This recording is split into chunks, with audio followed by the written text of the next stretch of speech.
Well, I will begin with a word of prayer. So, there you go. Heavenly Father, we thank you for this day. I thank you for these students. And again, I just ask that you bless this class, Lord. In your name I pray.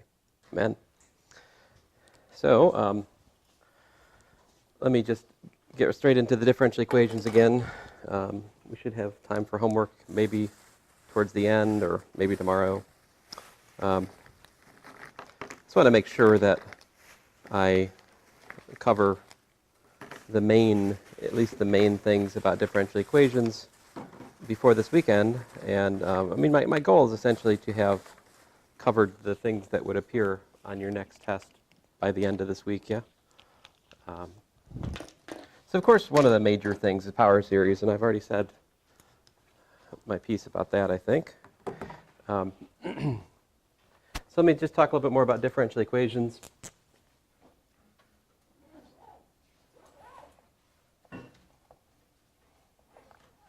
So there are a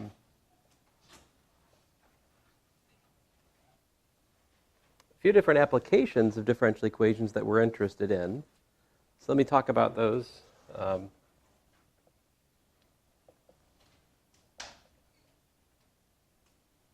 So one of them is to finding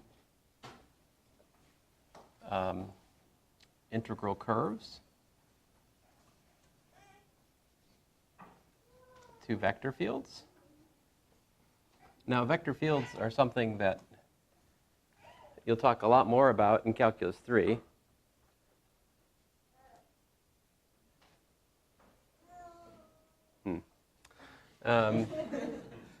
The other thing, of course, is finding orthogonal trajectories.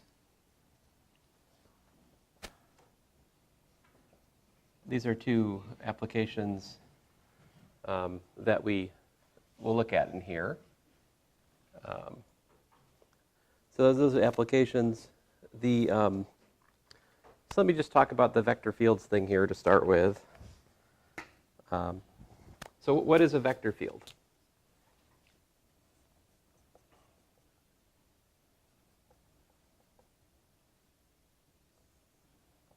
So typically we would write something like vector f of xy equal to p of xy q of xy. So conceptually, f attaches f of xy at xy for each point in some subset of the plane. All right? So here's an example. We could have f of xy equal to minus y minus yx.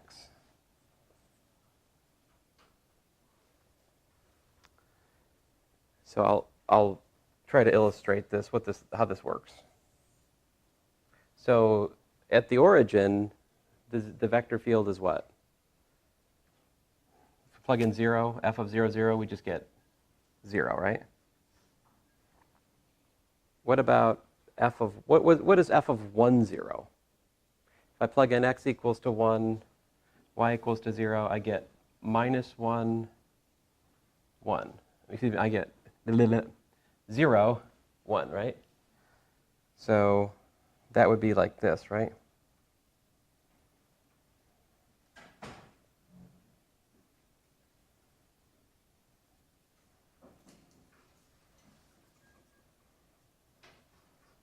What happens if I plug in, say over here, I plug in minus 1. I'm an idiot. That was 1, 0, not 0, 1 there. F of 1, 0 is 0, 1. f of minus 1, 0 is what?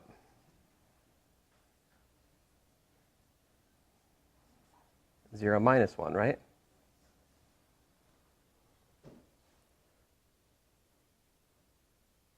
You could also try plugging in some other points. I'll plug in, like, to keep my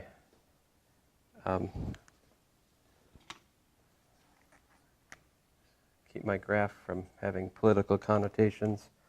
I'll look at the point up here, f of 0, 2 would be minus 2, 0, right? Like that. And down here somewhere, we'd have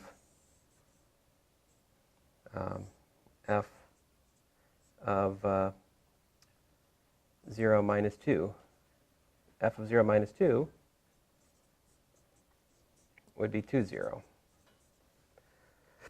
So this is the idea of a vector field. It gives you a vector at each point in space. All right, this is a vector field. And let me just kind of sketch to you what happens here more completely. If I could draw more, it's something like, and so you immediately see when you start drawing these kinds of pictures that drawing the length of arrows to denote the actual vector length, it gets really old really fast. What we're really interested in is the direction. So a kind of decent picture for this is something like this.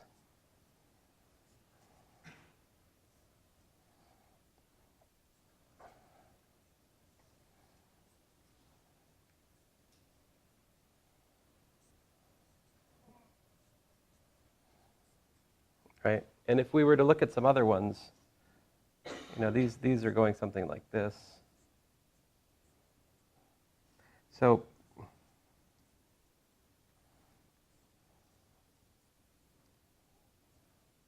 this, roughly speaking, is some sort of picture of the vector field. It's giving you a sense of, it's kind of encircling the origin in some sense, right? Well, an integral curve, what's an integral curve?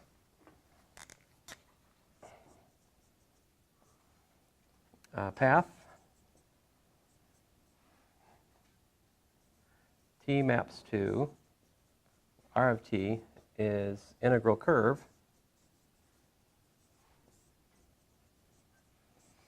or streamline to f if dr dt equals to f of r of t. Now, we've talked about how to take the derivative of a path and find its velocity vector in here before, right? And so what that equation is saying is that the velocity vector to the path lines up with the given vector field. But this matches your perhaps intuitive idea of what is a streamline to like a field of vectors. So the integral curves here look something like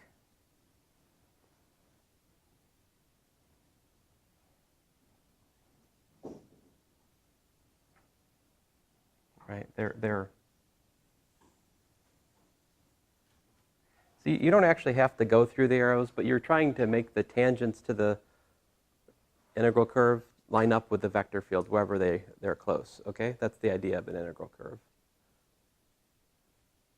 That's the problem. How do you find integral curves for a given vector field? Okay? So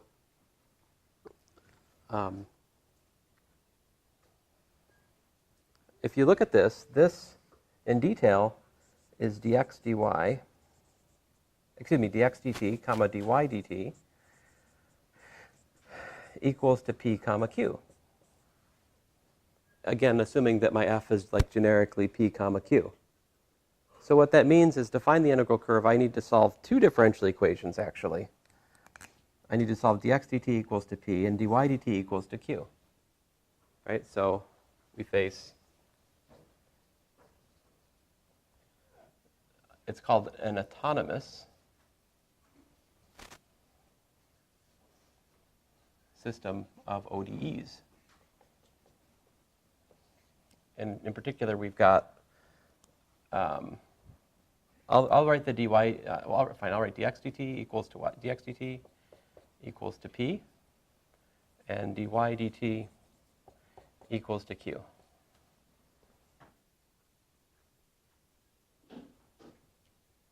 Now,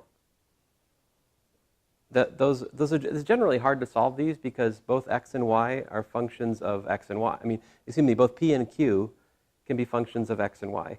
The reason this is called autonomous means that only depend on x and y, not t. P and q can't have a direct t dependence. If they did, it's not an autonomous system, and what I'm saying will cease to quite make sense. All right? So we're looking for sort of steady state solutions which, well, okay, I shut up. Now, how do I find, I mean, I don't actually want to solve this problem. This is the neat thing is, recall for curve y equals to f of x parametrized by t maps to r of t, we have dy dx equals to what? How do we calculate dy dx for a parametrized curve? Do you guys remember? We calculated dy dt, and we divided by dx dt, right? But the neat thing here for this problem is that both dy dt and dx dt in this context are equal to what? Well, dy dt is equal to q, right? And dx dt is equal to p. So what I'm trying to tell you is, like, this is just a derivation at the moment. So we have a theorem to find integral curves for f equal to p comma q, find solutions to dy dx equals to q over p. I hope this discussion makes it clear why that should do that. Let's put our theorem into practice. Let's actually calculate the integral curves for the vector field I've tried to picture here. What differential equation would we need to solve?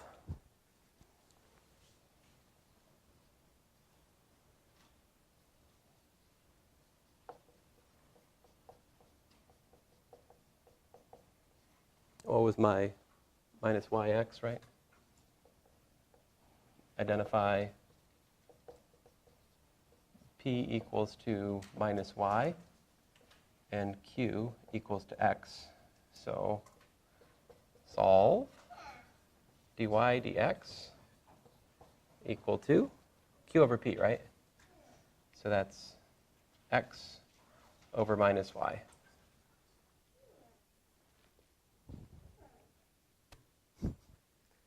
Yeah, there's no way out, man.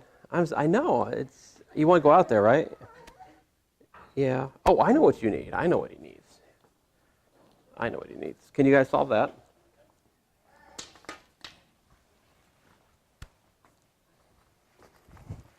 Can everyone solve that?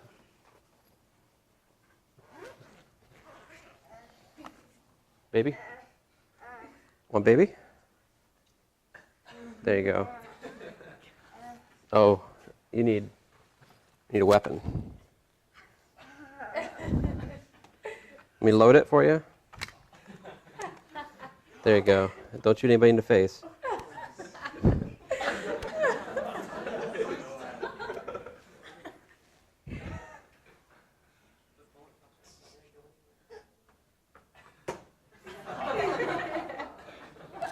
Yeah, that bullet keeps pulling out. So this differential equation we can solve by one of our two methods, which is separation of variables, right? So this gives us minus y dy equals to x dx. Integrate both sides. Whoa.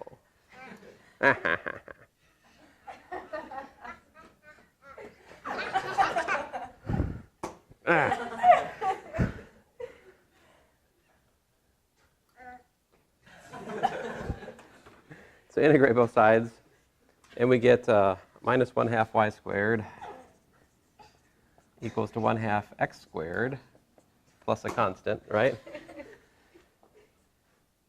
Of course, this is by design. This is the example I did at the end of class last time, right?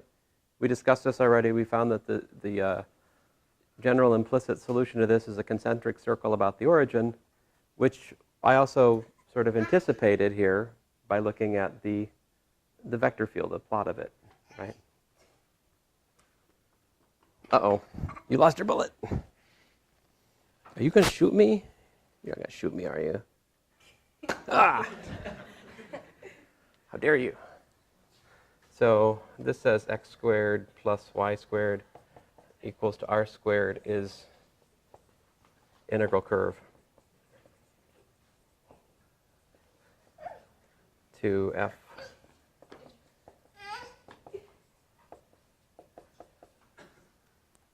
So I think integral curves are an important application of differential equations. Listen, I could just have you guys solve differential equations, right? But I don't know, I think it's more. I think it's fun to look at this application. It's less fun for me if I say on the test, find the integral curve for this vector field, and you go, I don't know what that is. It takes all the fun out of it for me. So there's, I hope, not too much for you to remember here. If I say find the integral curve to a vector field, that means you have to solve the differential equation dy dx equals to the y component over the x component of the vector field. All right?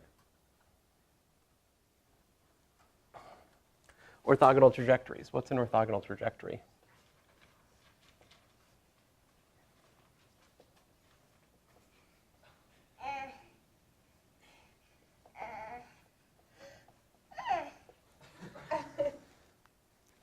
So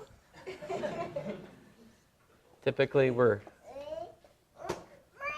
given some curve or family of curves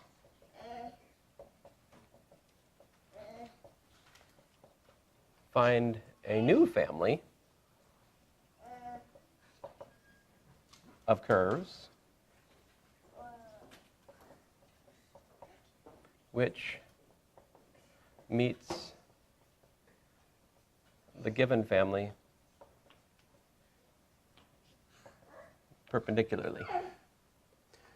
So I made my original family of curves, in black at the moment. I'll make the new family in red. So what would those look like for here? I'm trying to find these, whatever, I'm not sure.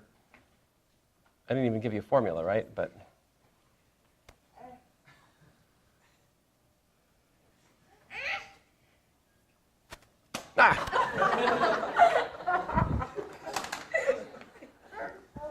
uh-oh.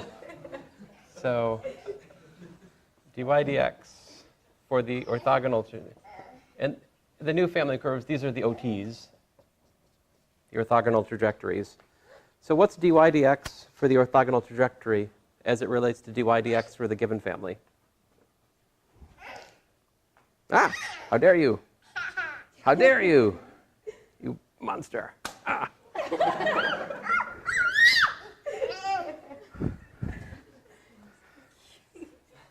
He's a showman, isn't he? Let's see here.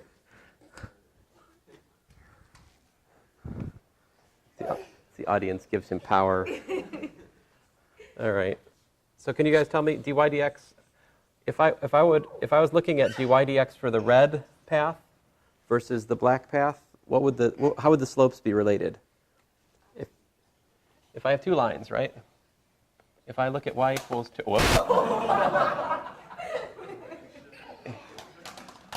so suppose y equals 2x. If I want the line through the origin that's perpendicular to y equals 2x, what do? This way. y equals, yeah, minus 1/2. So the way perpendicular, to get a perpendicular curve, you want to let the slope be the minus reciprocal of what you have, right? Negative reciprocal. So we want this to be minus 1 over dy dx of the given family.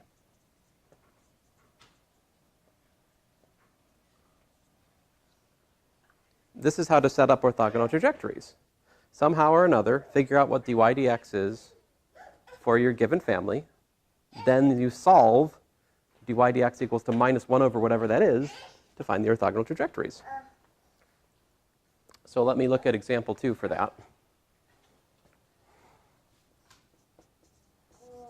So we just figured out that dy dx equals to minus y over x.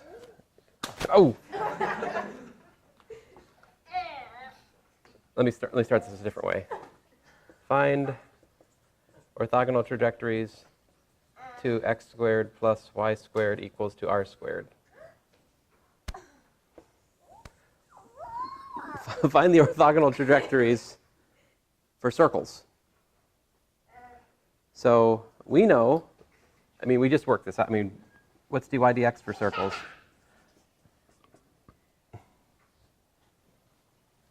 I mean, I think this is, it should be lines from the origin should be the answer, right?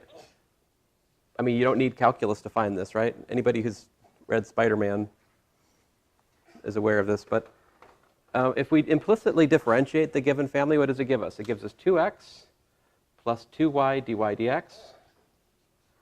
So if it equals to 0, so solving for dy dx, whoa, it gives me what? It gives me minus x over y, right? Because the 2's cancel. Now, I think we already know that because of what we've done so far today, but so this is the given for the given family.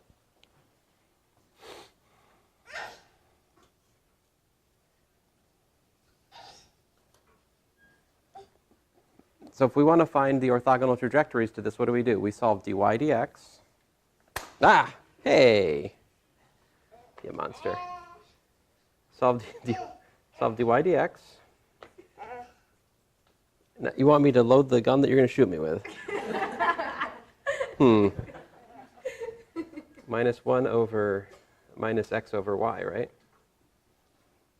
So this should be for the OTs. For the orthogonal trajectories, we look at dy dx is equal to minus 1 over the dy dx for the given family, which in this case is minus x over y. Of course, that gives me y over x, right? So, oh, wow, on the rebound. So solve dy dx equals to y over x. And what solution method should we use here?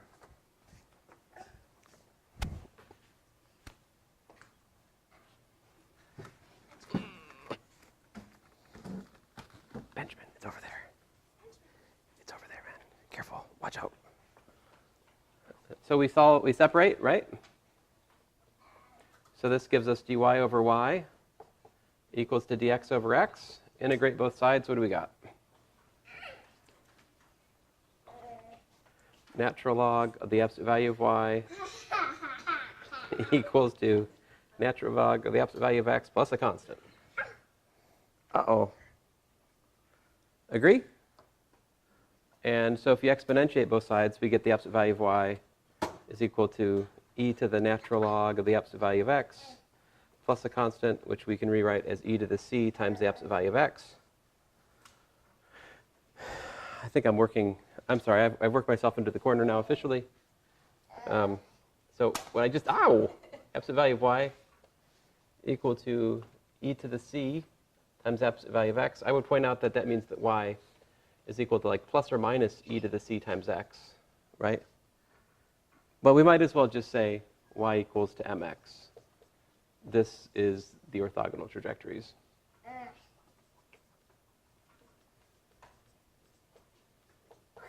Which was predicted by somebody here who just looked at it intuitively and said, oh, well, orthogonal trajectories to circles are lines through the origin. Wow. He's getting better. Any questions? Let me work a different, yeah. What is what? What is this used for? Oh, sure. So, well,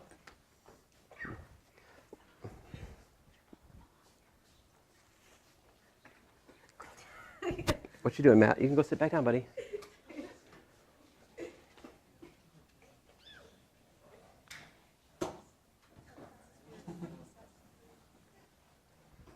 So one of the main applications I always think about would be the case that F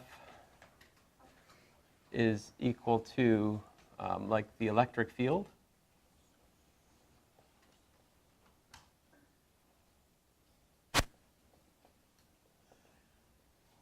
So in that case, finding integral curves would be, those would be the paths on which like little test charges would be pushed along.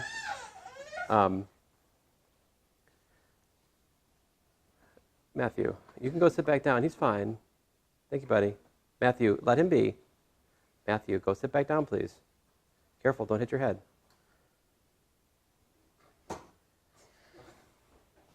So, and I can't quite do this justice today, but in Calculus 3, you'll learn that if E, well, you'll learn that if F is conservative,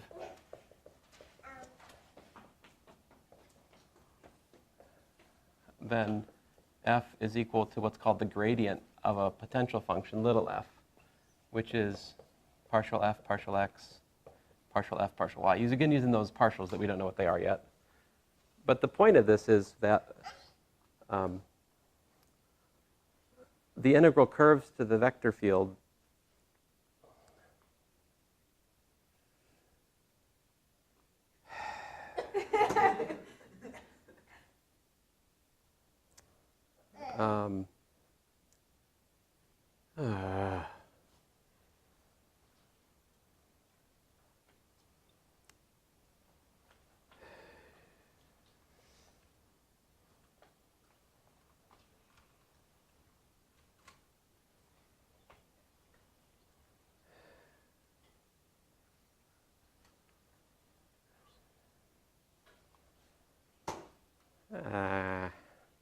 I have lost my train of thought. I'm sorry, guys.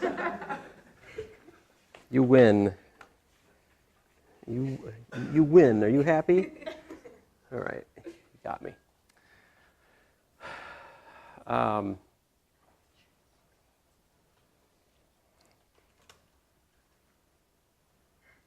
So one application would be something like this.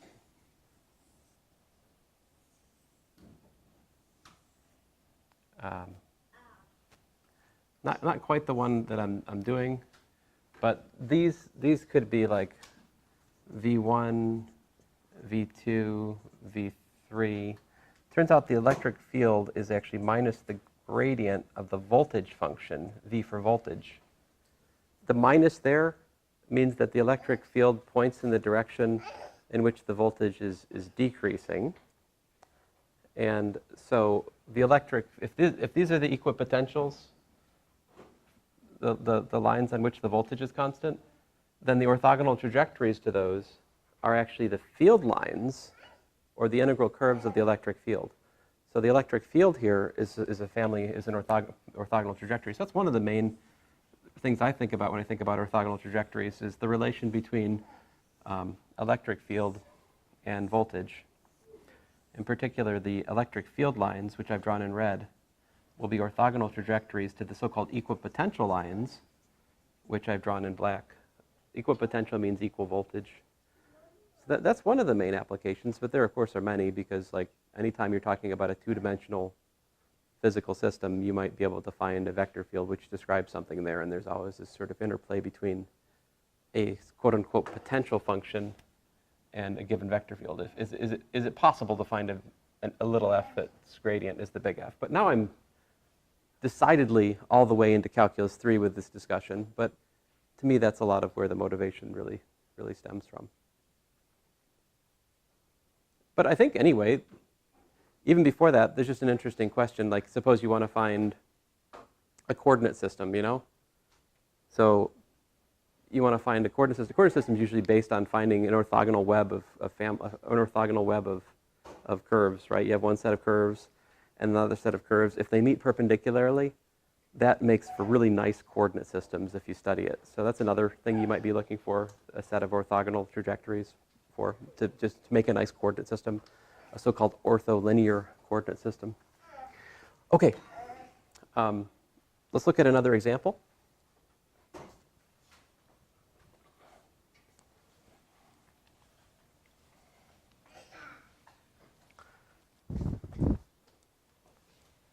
What example? Example 3? Yeah. Find orthogonal trajectories to x squared.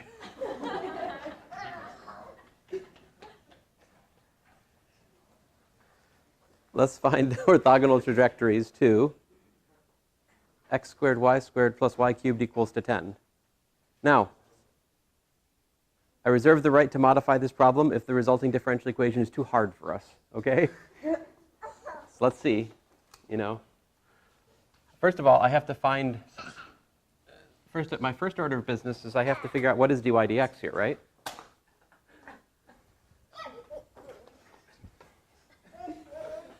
So to find dy dx, differentiate the given curve implicitly, right? So that gives me 2x y squared plus 2x squared y dy dx plus 3y squared dy dx equals to 0.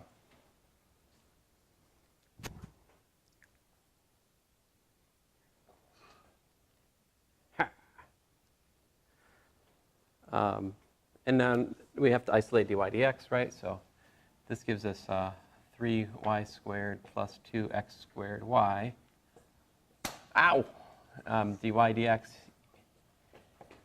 equals to minus 2xy squared.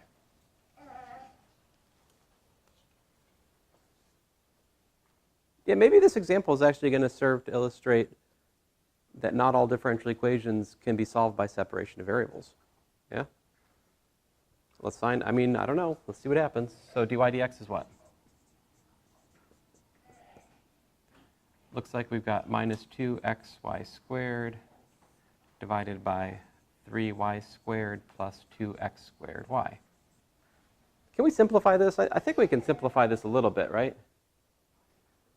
Yeah, we can factor a y in the denominator out. We get minus 2xy over 3y plus 2x squared, right?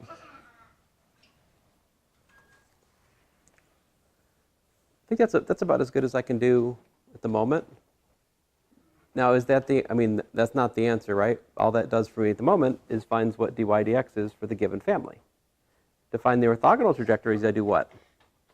I need to set up the differential equation, which gives me solutions with negative reciprocal of the slope, right? OT, need dy dx equals to minus 1 over minus 2xy divided by 3y plus 2x squared, which is 3y plus 2x squared divided by 2xy.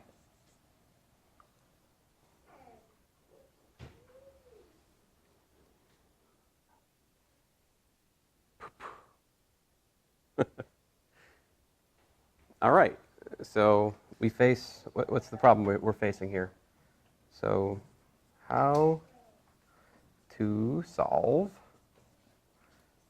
dy dx equals to 3y plus 2x squared over 2xy.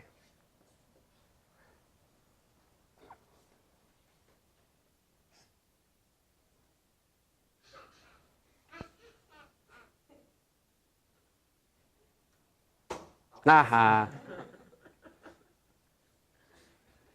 Do you guys, any of you guys have this? Where's Zach?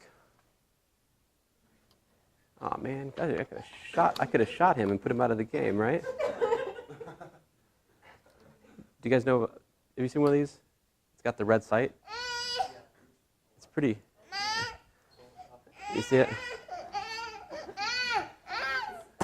Aw. Oh, okay, fine. Sorry. Listen, guys, I don't think we can solve this. I don't think we can solve this differential equation. Can you separate variables here? I don't think we can separate variables on this one. I think the x and y are too intertwined. I mean, I could rewrite this a bit. I can get dy dx equals to 3y over 2xy plus 2x squared over 2xy. And that will simplify to 3 over 2x plus 2x, well, x over y, I guess.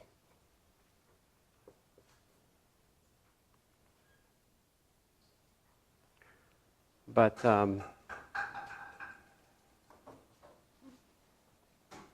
no, I mean, this is an example of something which is outside our scope in this course.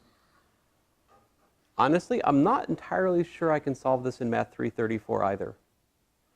If it does have a solution, it's by some kind of like sneaky substitution method, I believe. It's not linear, and it's not linear in either of the variables. I don't think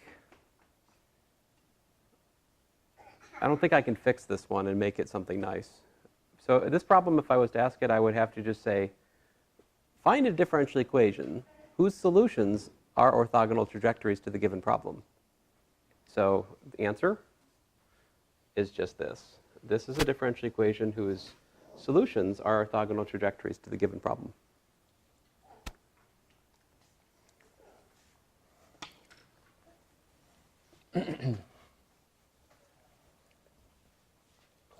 There are other applications to differential equations. I like this one. Suppose A is constant. Find velocity as function of position for one-dimensional motion.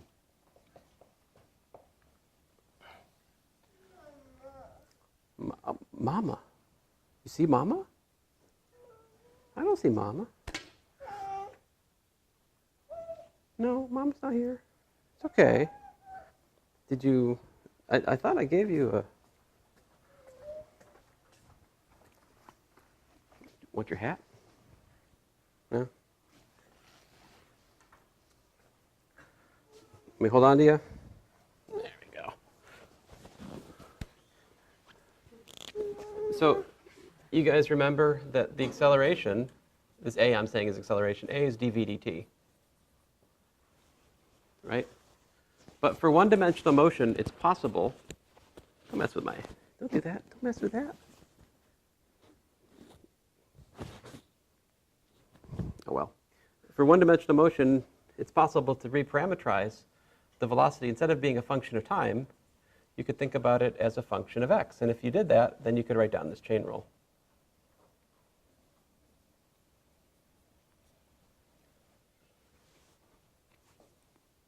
I mean, technically speaking, this is an abuse of notation. I'm rewriting the velocity as a new function, a function of x rather than time. But the larger point here is what is dx dt now? In this context, what's dx dt? What's the change in position with respect to time? Velocity, right? So this is v dv dx, one of my favorite things to say. So if you've got a constant acceleration a is equal to v dv dx, how do you find the velocity as a function of position? What are you looking at? Yeah. Yeah. How about this? You're looking at a dx equals to v dv, right? We're looking at a separable differential equation where the variables are v and x. Right, Benjamin? Mm-hmm. Yeah? Okay. So we can integrate both sides. And so half the reason I'm doing this example is to illustrate when we're doing, oh, okay, yeah, go get it, go get it. You found it. You lost where its gun was. He needed to get up from a high position so he could see it, yeah? So when we're working in applied problems, so the problems I've solved up to now, I've just added a constant, right? And then done algebra to fold the constant into the solution. In this problem, it is useful to build initial conditions into the integration. So logically speaking, what we're doing, this separation of variables thing, is really we're applying the change of variables theorem. This is just a convenient notation for applying the change of variables theorem. And you might remember the full U substitution theorem says we have to change the bounds, right? Logically speaking, how does that work? Well, it works like this. On the left-hand side, if I'm integrating from, say, x0 to xf, the initial position to the final position, then on the right-hand side, I must integrate the velocity from the initial velocity to the final velocity, right? Where v0 is the velocity at position x0, and vf is the velocity at final position xf. And so, integrate both sides, we got ax, evaluated from x0 to xf, equals to 1/2 v squared, evaluated from 0 to vf, which of course gives us a times xf minus x0 equals to 1/2 vf squared minus v0 squared. Solving this, we get vf squared equals to v0 squared plus 2a xf minus x0, an equation which you should all know. If not now, certainly by week 2 in Physics 231, right? This is the beloved timeless equation, right?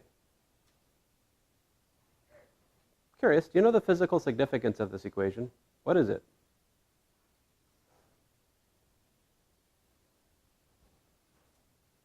If you multiply this equation by m over 2, what it says is that the final kinetic energy is equal to the initial kinetic energy plus the work done by the force. Because the change in F times ma is equal to the change in F times the net force F here, which is the work done. And the work energy theorem says that the final kinetic energy is equal to the initial kinetic energy plus the work done by the net force, which in this case would be ma. But anyway, that's the timeless equation. My point to you is we can use calculus to eliminate time. That's a really neat trick. So.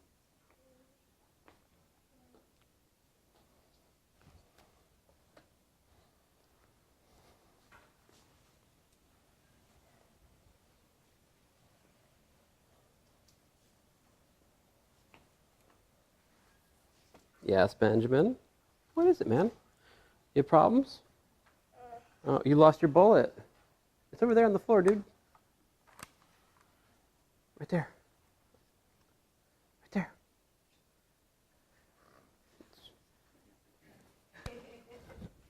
See? Benjamin.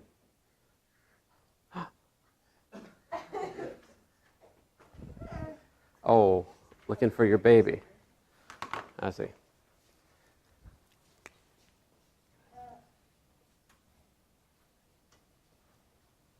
Suppose that the net force is equal to beta v, where beta is constant and v is equal to dx dt. Find v as function of t and x.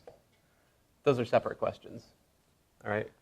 So first of all, let's find the velocity as a function of time. So another application, of course, I should add to my list of applications is physics. Motion. Which is probably a good answer to the question you asked me, like, what's this all for? Well, one thing is solving Newton's equations. See, because in one dimension, Newton's equations look like this. They look like ma equals to F net, right? And so if I'm given that the net force is like beta v, which would be like what? If I put a minus in here, maybe, yeah, put a minus. Let me add a minus to the situation, okay? The reason for the minus is I want to think about beta being positive. What would this be? What if you have the net force is minus the velocity? What would that be? You know what that is? That would be a velocity-dependent friction force, right? Which is the thing we always tell you in math, physics 231 that we can't solve, right? Because it's beyond your math. This is the math that's beyond you, but not anymore. I mean, that's not entirely true. The actual force of friction for like the air on the car, it actually is something much uglier. It depends on the velocity. There's actually, the force of friction is something more like some beta, which is probably a function of v, times v to some n, which is also a function of v. Both the coefficient out front and the exponent to which v is raised depend on the velocity. And it's only like linear with speed for, I think, low speed. I think after you're up past a certain point, it becomes like cubic in the velocity, give or take. It's very complicated, though, the actual force of friction on a specific car or plane or something.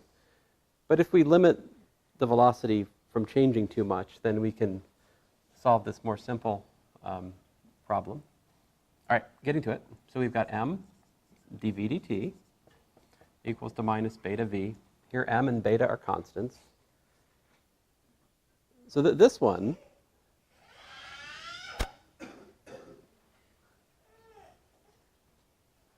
Matthew, you do not need that baby. All right. So we've got dv over v equals minus beta over m dt, right? So this one I can separate variables for.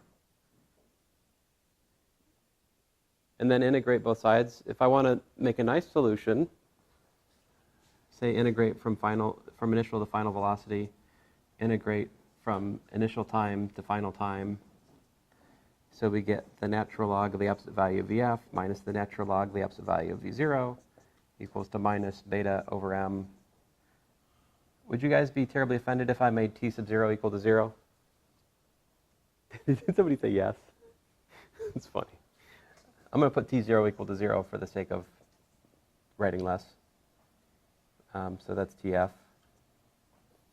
So this gives me the natural log of the absolute value of Vf equals to the natural log of the absolute value of V0 minus beta over m tf. Exponentiate both sides. What do I see? I see that the absolute value of Vf is equal to the absolute value of V0 times e to the minus beta final time over m. I use that the exponential of the log is just the thing inside, right? And also laws of exponents. To break it up, the exponential of the sum of those things is the product of the exponential of those things.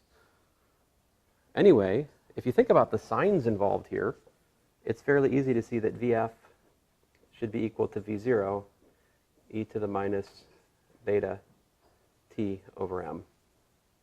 And instead of saying Vf, I'll say just V at time t.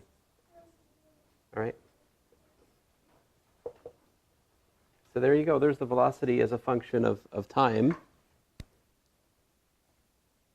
So to find the velocity as a function of time, basically just integrate Newton's equations directly using variables v and t.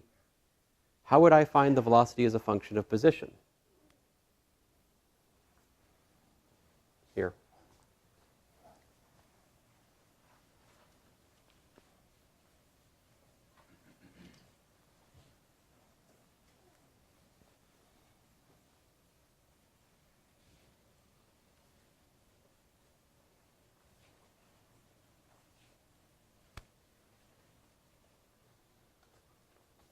It's not quite the same problem, right?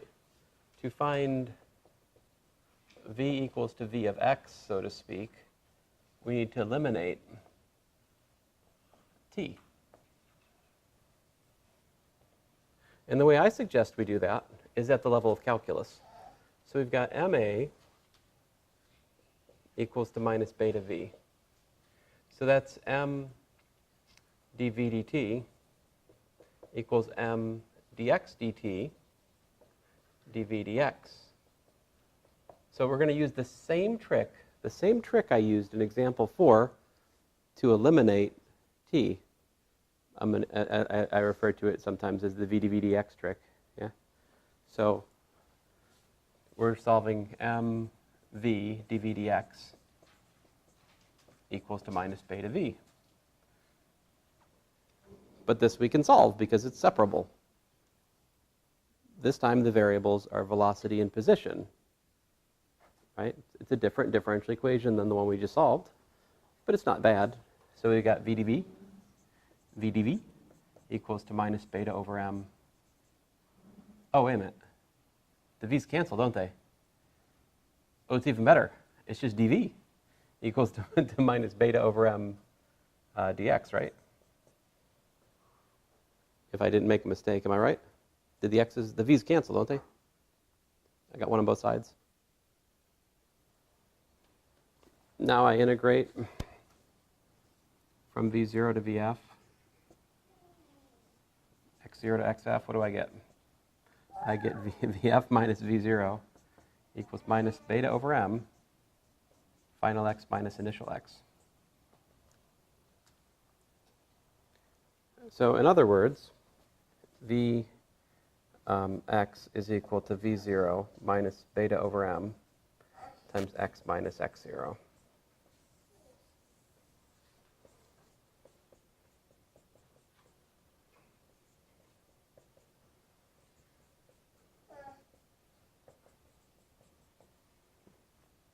So there you go. That's the velocity as a function of position. It's just the initial velocity minus beta over m times x.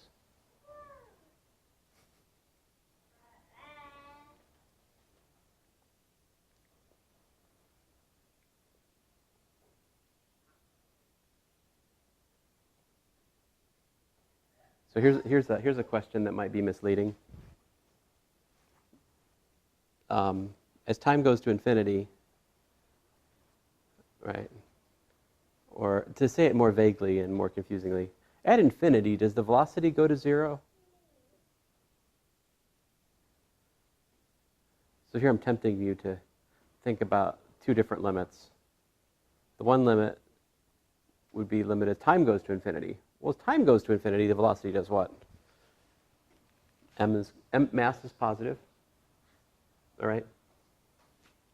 Beta, I told you, is positive, so minus beta over mt, that's an exponential to a negative quantity times time. As time goes to infinity, this goes to 0, which makes sense, right? If the total force is friction, it should take away all the energy eventually. The motion should go to 0. But over here, what happens as x goes to infinity?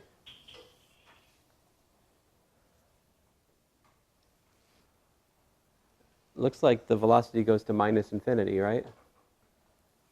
But I thought the velocity went to 0. How can the velocity go to minus infinity and yet also go to 0? What's the error of my ways? The trap here is that the position doesn't actually go to infinity. If we were to calculate the position as a function of time, we'd find out that it doesn't blow up. It only goes to a finite value, so that limit x goes to infinity is not relevant to the problem. All right. In fact,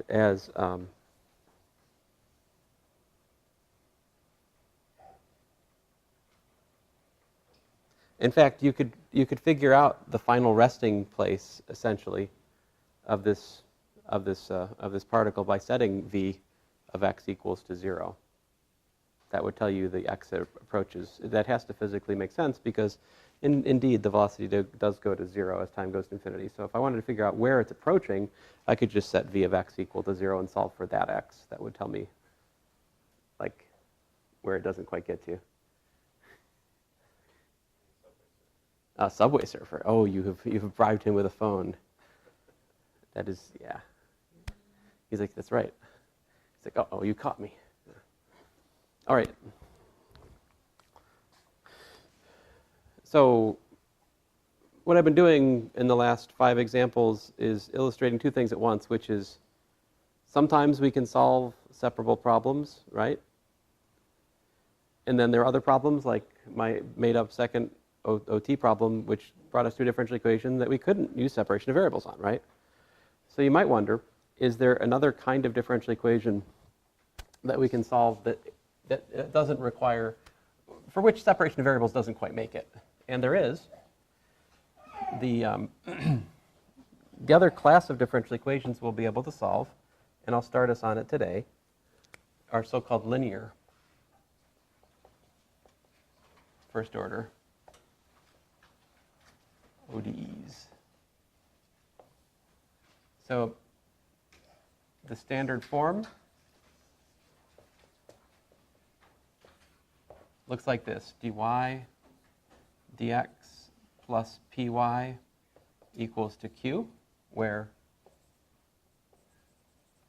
p and q are functions of x.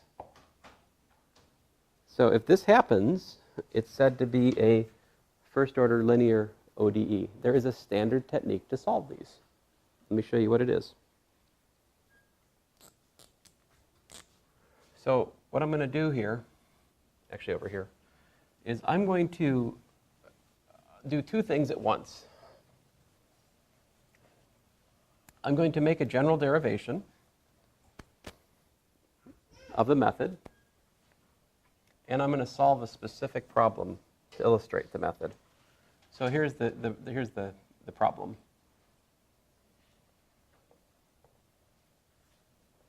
Solve dy dx equals to minus 2 over x y plus, oh, I don't know, 3.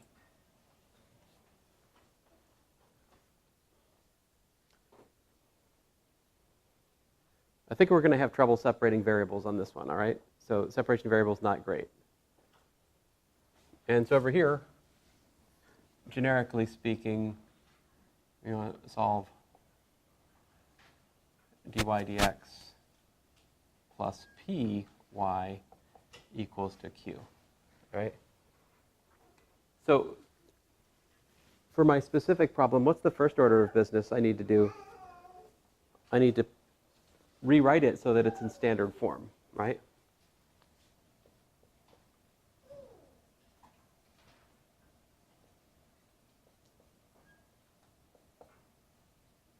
So identify p equals 2 over x, right? Q equals 2, 3. Both functions of x, good to go.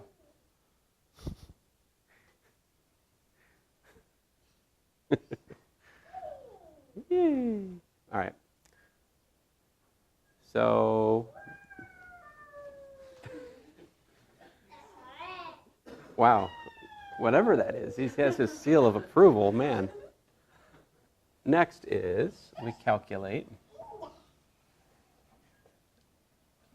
mu, which will be equal to the exponential of the integral of p dx. This is the so-called integrating factor.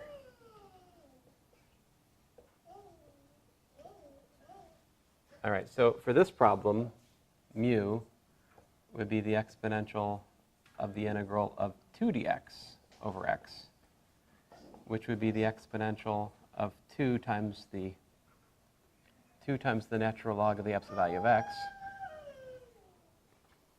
which by properties of logs would be exponential of the natural log of the absolute value of x squared, which simplifies to absolute value of x squared, which, by the way, is, well, x squared.